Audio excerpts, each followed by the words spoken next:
Indonesian libertarians square off against triggered Indonesian feminists on freedom of speech. Should we have the right to offend other people? We discuss this in brief on today's English edition of this podcast. I'm Rayestu and this is The Rayestu Show.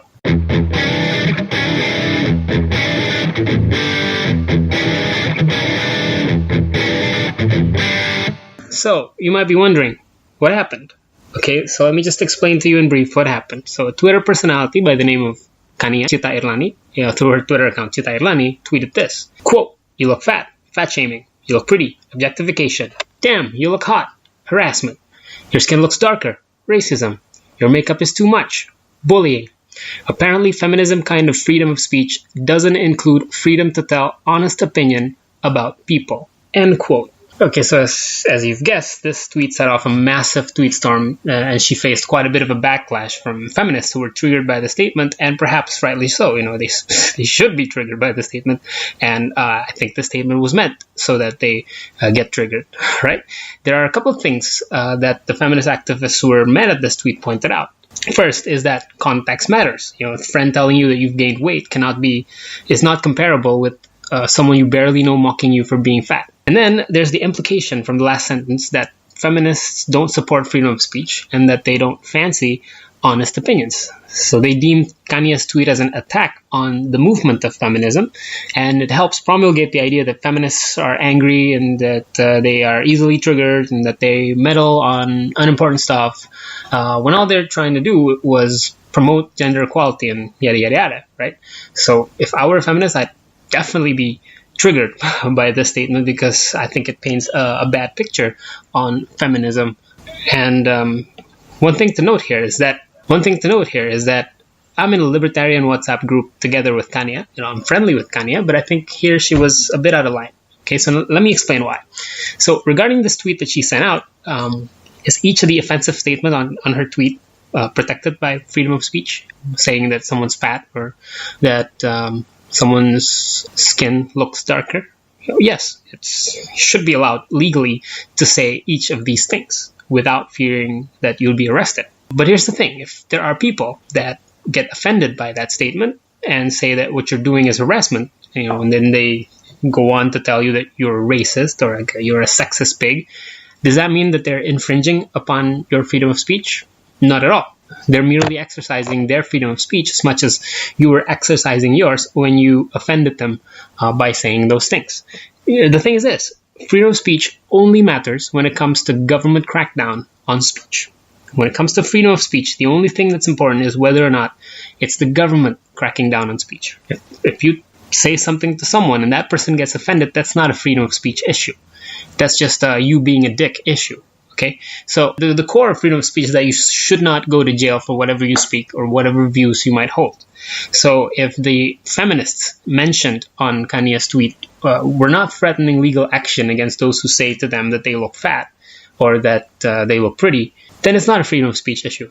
If they are offended and then they call you out and they bring out their band of supporters to bully you online with them, to me that's still not a freedom of speech issue.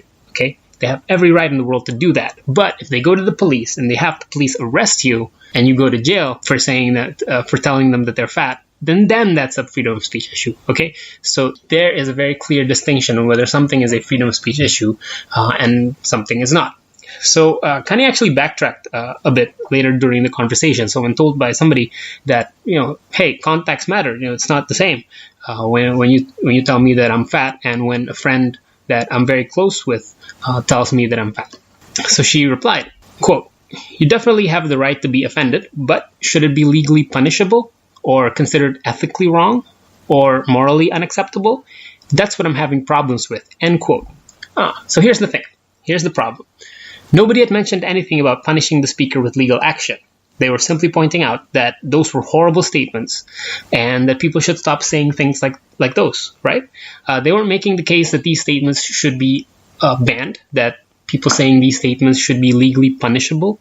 It's the same thing that a lot of people on Twitter these days during the Lebaran festivals point out that they get uncomfortable when relatives during the get-togethers ask them questions about when you're going to get married, when you're going to have kids, when are you going to graduate. These things are uncomfortable, but they will only say these things on Twitter to say that they're uncomfortable with these, and not that these statements should be legally punishable or that this should be banned.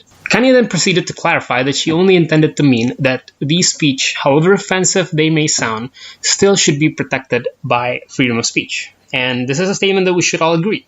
You should be allowed to say whatever you want to say without fear of prosecution. So, we've discussed some of the things that are not freedom of speech issues in Indonesia, and after this we'll discuss some things that are freedom of speech issues in Indonesia.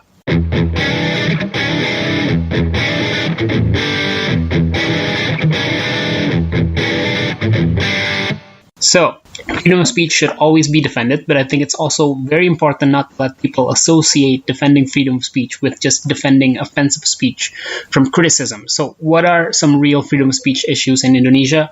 First, Ahok's case. Of course, it's a freedom of speech issue. He was arrested and put in jail for saying something.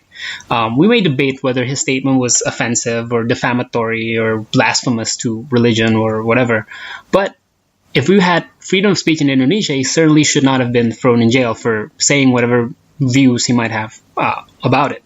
The same goes for the Buniani and Alfian Tanjung cases. They are also facing criminal prosecution for their speeches, and anyone who believes in freedom of speech should also voice out support for them as well.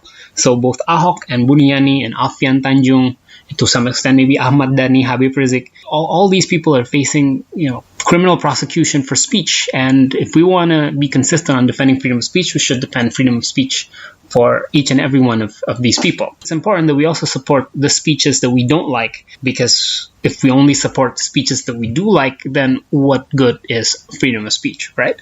Another case is that recently we've got a group of atheists in Probolinggo getting arrested for speaking out their atheism on Facebook. So that's another freedom of speech case. That's another oppression of speech. So cases against atheists, freedom of speech, go way back. We all remember a few years ago, I think 5 years ago maybe now, the case of Alexander Aan, a state servant who was imprisoned for voicing out atheist posts on Facebook. His Facebook group was Ateis Minang or something like that. The blasphemy law and the UU ITE, these are major hurdles to freedom of speech in Indonesia. Other than this, another freedom of speech issue is that there's a law in Indonesia still banning the ideology of communism. So we're not allowed to express support for the idea of communism. We're not allowed to discuss them in public. And that is an infringement of freedom of speech, right? So, of course, I'm not a communist. I'm a libertarian. We're anything but communists, okay? But we still need to point out that prohibition of communistic ideas is also a freedom of speech issue. It's also oppression of speech. It's also an infringement of freedom of speech, and we should fight in order to get that repealed, okay?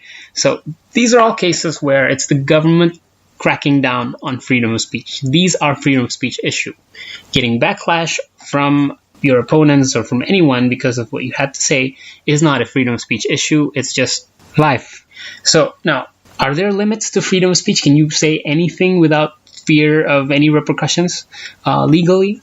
So there are a few limitations on freedom of speech. Some forms of speeches should be treated as a criminal offense.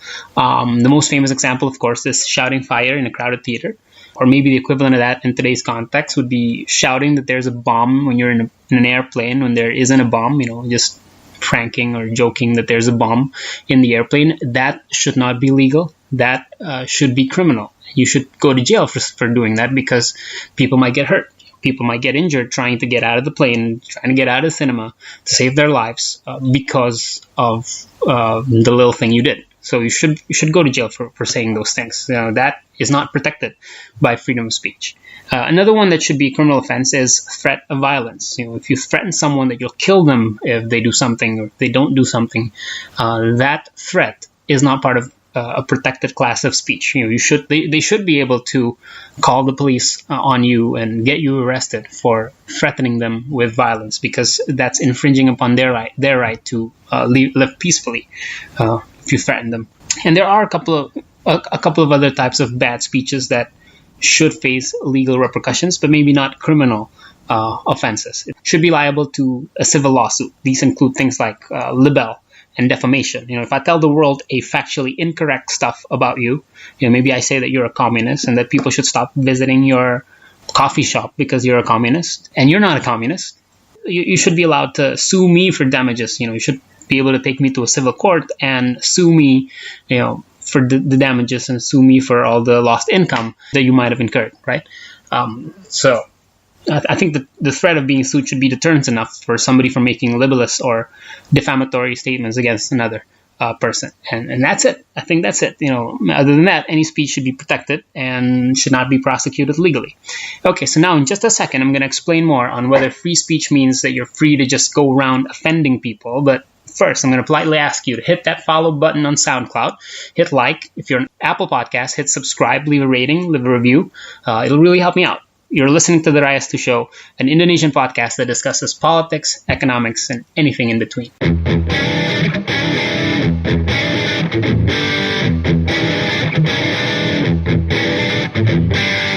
So does free speech mean freedom to offend? As I said earlier, the key issue on whether something is a freedom of speech issue or not is just government action. Freedom of speech only means that the government will not come and arrest you and put you in jail for saying anything. It doesn't mean freedom from consequence. If you lose your job at your company for tweeting racist stuff, that's not a freedom of speech issue. You shouldn't get arrested for saying these stuff, but your employer also has the liberty to fire you for saying those stuff because maybe they think that that'll reflect badly on their reputation, or because maybe they don't want a racist prick working for them. It also doesn't mean, as I said earlier, that people who are offended at your statement cannot hit back and shame you for the horrible things that you've just said. And more importantly of all, the fact that you're allowed legally to say offensive things to other people totally does not mean that you should say offensive things to people. It's not nice. It's not a decent thing to do, to go around saying to fat people that they're fat, especially if you don't know the person all that well. Maybe you're stating facts, and maybe their BMI is a little bit above average. But you're also being a jerk. And, as a general rule, don't be a jerk. And regarding this, I'd like to speak a bit about the Charlie Hebdo attack and the Je suis Charlie movement that took place thereafter. And to those who don't know, Charlie Hebdo is a cartoon magazine that routinely publishes offensive materials. And before the attacks, they had published defamatory comments, or cartoons, I believe, on the Prophet Muhammad. So in early 2015, a group of Al-Qaeda-affiliated attackers came into the Charlie Hebdo headquarters and massacred some 12 people. I think they also injured 11 others. And quickly the world reacted in support of Charlie Hebdo with the powerful words, Je suis Charlie, or I'm Charlie, in support of free speech. And it was, in a sense, a freedom of speech issue because Charlie Hebdo's right to free speech and free expression was literally silenced with an attack that killed a couple of dozen of their employees. But I was more interested in the counter-narrative, the Je ne suis pas Charlie movement, which means I'm not Charlie. This group basically says that although Charlie Hebdo should not have been attacked and that any violence inflicted upon them was wrong, but we should also not be glorifying them for their offensive and defamatory or derogatory messages. I don't want them to get attacked. I believe they have all the rights in the world to publish whatever derogatory or garbage comments they want to make against anyone, even a prophet.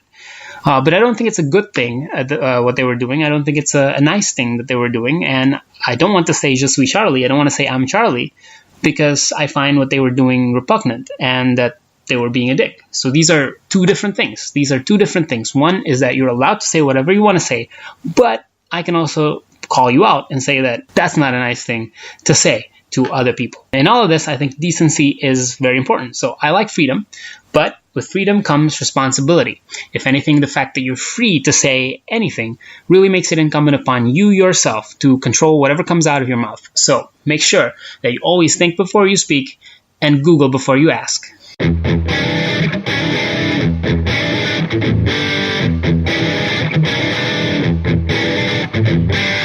Final note before we end this podcast, I think libertarians and leftists or feminists should really be working together, not pick fights with one another like this. Why? Because here in Indonesia, we are on the same side of the political spectrum, and we have a common enemy, or a common rival. The religious conservatives. We both agree that individual liberties should be respected. We both believe in equal rights, in equal legal rights, and civil rights, and LGBT rights. We both believe in freedom of speech in the sense that I just explained, or mansplained here in this podcast. We believe in freedom of religions, or lack thereof. And the list goes on of all the things that we all agree. All these rights are increasingly threatened by religious conservatives who want to clamp down their religions on the rest of us and enact religious-based bylaws all over the country. And the scary thing is that they're growing in power, they're getting stronger by the day as the country gets more religious, they're breeding faster than ever, they're breeding faster than liberals, they have lots of kids, and they'll have more voters in the future because of this, and just think about this for a second. The kids who were born after Reformasi, when the conservative movement started gaining steam, they're now old enough to vote. Okay, so the last thing we need is for us liberals, in all sense of the word, to catfight with one another over petty things like fat shaming. And that's it. That's it for this edition of this podcast. I hope you enjoyed it, and thanks for tuning in. See you next week with all the latest and greatest. I'm Rayestu, and this is The Rayestu Show.